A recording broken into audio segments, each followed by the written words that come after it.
Hello and welcome once again to another beautiful episode of Travel with Me, the journey that doesn't just move your body but stretches your mind, your memory, and your imagination. For weeks, for months, we travel together across Nigeria from the ancient walls of Kano to the calm waters of Bayelsa, from the rocky hills of Ekiti to the bustling streets of Lagos.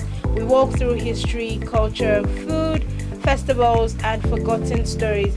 And today we turn a very important page because Nigeria has told us her stories and now Africa is calling. Drum rolls! This episode marks a very historic shift for Travel with Me. For the first time, we leave the borders of Nigeria and begin a brand new continental journey, exploring Africa, one region at a time. I'm sure you're as excited as I am. And where better to begin than North Africa?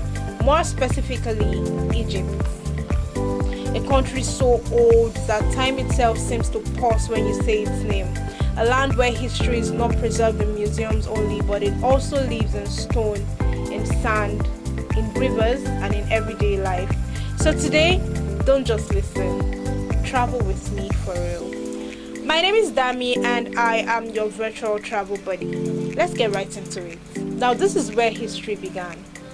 Egypt is not just a country, it is a civilization. Long before many parts of the world understood writing, government, or even architecture, Egypt was already recording history, building monuments that defied nature, and organizing society about knowledge, spirituality, and power.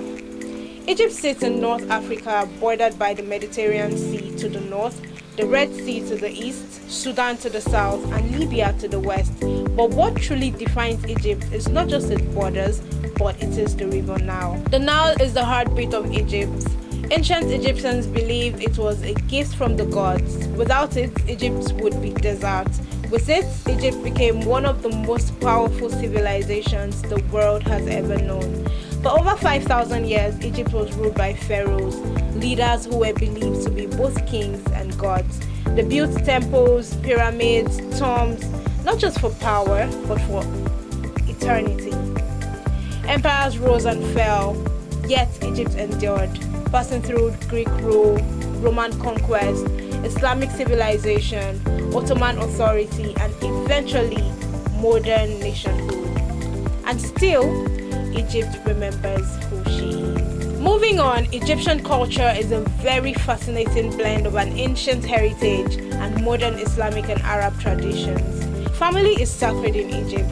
Respect for elders is deeply ingrained, and hospitality is not optional, it is expected. Visitors are often treated like honored guests, even by strangers.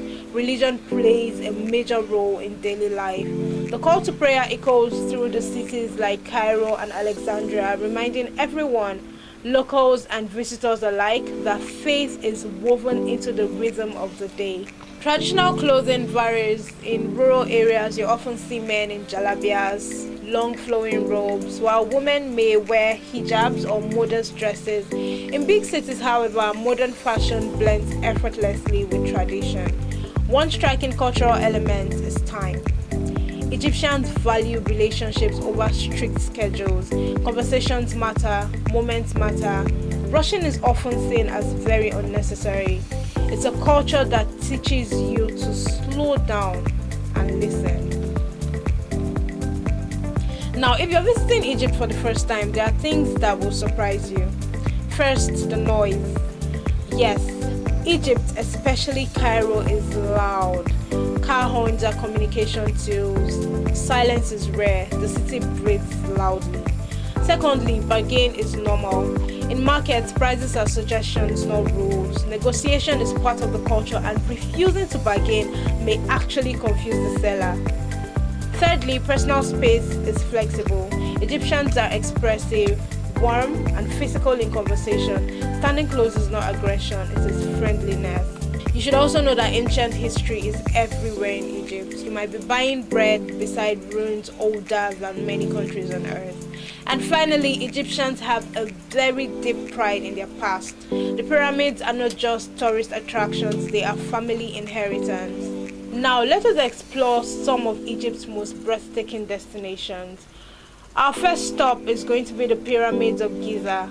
These are not just pyramids, they are questions carved in stones, built over 4,500 years ago. They still challenge modern engineering. Standing before them humbles you. You don't just see history, you feel small in its presence. Our next stop is going to be the Great Sphinx. With the body of a lion and the face of a king, the Sphinx guards the pyramids in eternal silence. No one truly knows its full story, and that mystery is part of its power. Next up, we are going to be driving through the Luxor and the Valley of the King. Luxor is an open-air museum. The Valley of the Kings holds the tombs of powerful pharaohs, including Tutankhamun. Every wall speaks in hieroglyphs. Every step echoes with ritual. Our next stop is going to be the Egyptian Museum in Cairo, home to thousands of artifacts, mummies, jewelry, scrolls. This museum is where Egypt tells her story in detail. It is overwhelming in the best way possible. Next up, we will be going to the Nile River Cruise. A slow journey on the Nile offers beauty, calm, and reflection. Palm trees, villages, temples, all passing gently like pages in a book. Next up will be the Sharm el-Sheikh. For lovers of beaches and luxury, Sharm el-Sheikh offers crystal clear waters, coral reefs, and world-class resorts along the Red Sea. Now to my most favorite part, the food. Yes, the food. Egyptian food is really a taste of history. It is hearty, simple, and deeply satisfying.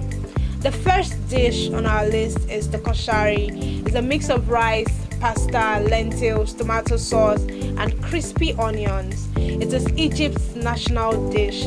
Very affordable, filling, and loved by all. I mean, both residents and tourists alike.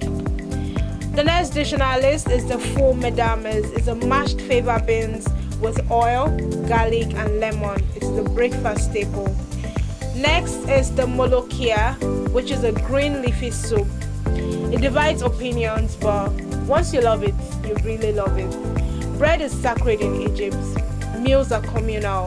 Food is not rushed. It is shared. Now, you should know that Egypt doesn't leave you when you leave. It stays in your questions. It stays in your sense of time. It stays in the realization that civilization can rise, fall, and still speak. Egypt teaches you that Africa is not young. Africa is ancient. That progress is not new. It is remembered. And as we begin this new African journey and travel with me, let Egypt remind us that before the world learned to tell stories, Africa was already living them. Thank you for traveling with me to Egypt on this episode. I am Dami, your virtual travel buddy, and our African journey has only just begun.